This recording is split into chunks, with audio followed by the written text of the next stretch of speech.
and welcome back to What Heather Did. I'm Heather, and today I'm going to show you how I made this birdie wall. Alright, so story. Behind you is the entrance to my house. And this wall is, like, my kids' rooms are that direction. So this wall is just kind of there. It's not really even a hall. It's not very wide. And it's just kind of ugly. So I've talked before about how I'm not really sure what the people who bought the house, like, before me, they only had it for like 6 months, what they were doing, right? Like, it doesn't make sense. But this paneling, it looks like it had recently been added, and they didn't do a good job. It goes all the way here and then around down, like, the dining room area. There were problems. I don't think they painted it. I think they just left it white panel color. But then this part of the wall was a tan color. But it wasn't, they were just off-white, white. Didn't look good. But I made this wall a picture wall. So I had a bunch of photo tiles, because I love the little photo tiles. So I made it a picture wall, and there's a bunch of photo tiles. Okay. But I didn't like it, and I wanted to make it birdie. So, but, my maximalist dresser, link right up here somewhere, sits right here. So I can't go too crazy with this because, you know, this is right here, right? Okay. So I came up with an idea, and it's beautiful, and it has my photo tiles, and the bottom part is kind of a little accent wall. So let's find out how I did it. Alright, so here's the paint I'm going to use, and I'm just going to brush this on. It's a small enough area, so it's no big deal. Okay, here's the wall I'm going to paint. Boring, plain, blah. And those are our initials. First coat needs to go on really thin.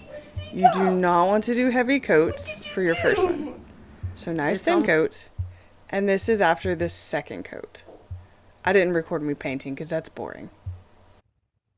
So I used Rethunk Junk Paint in Midnight. I have to say, it's a very nice black. It's got a good sheen. Has survived the scratch test. Great coverage. I think if it wasn't for what I was going to do, because the wall had been so light, I probably would do a third coat. You can kind of see right there. But I like it. So we'll see how this stands up. But good coverage and has stayed on well. And I also painted the lower half of the wall. I just did it in sections. And I taped this off so it wouldn't get paint on my little maximalist dresser that sits there. I didn't worry about the top. Tape pull. And while you're watching that, hey, if you like this kind of content, please go ahead and hit the like button. Maybe decide to share this with somebody that might enjoy it. Subscribe if you feel like you want to. Alright, so the next thing I did after I let this sit was I used a sponge to sponge on. This is like metallic black acrylic paint. The just craft store paint. And I'm just obviously using a sponge. If you see the sponge in my hand, I'm sponging it on. I'm not too worried about like repeating patterns. This is gonna end up being a very subtle look, so it'll be fine. I'm not a professional sponger.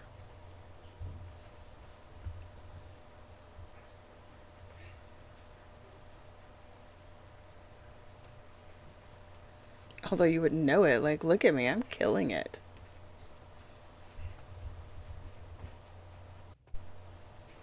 And I did take inspiration on how to do this look from the TikToks.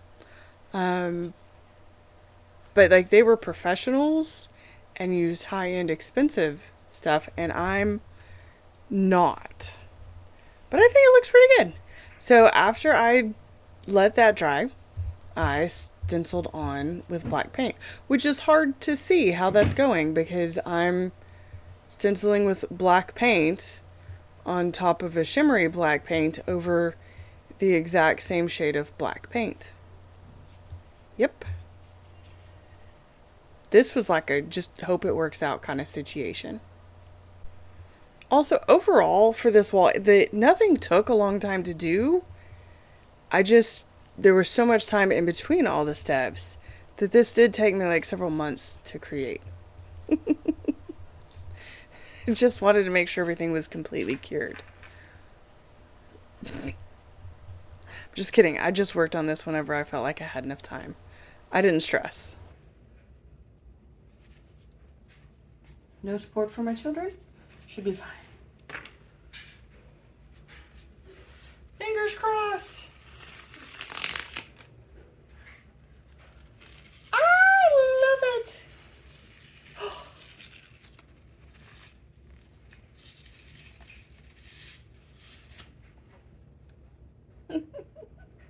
It's like a hint.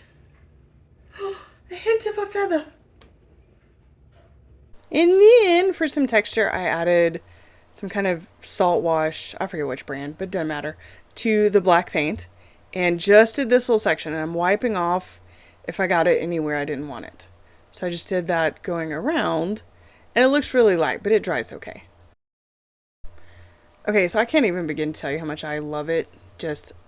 Oh, I love it. And then I'm using a copper switch plate that I already had, so to tie everything together, I'm just using copper craft paint. Like, it is literally an acrylic craft paint. And once this is done, put the switch plate back on, add my photo tiles, and here's the final look. I love how the black background just really sets off the tile. The bottom accent part just is the perfect touch. So that's it for today. Stay tuned to find out what Heather does next time. And thanks for watching.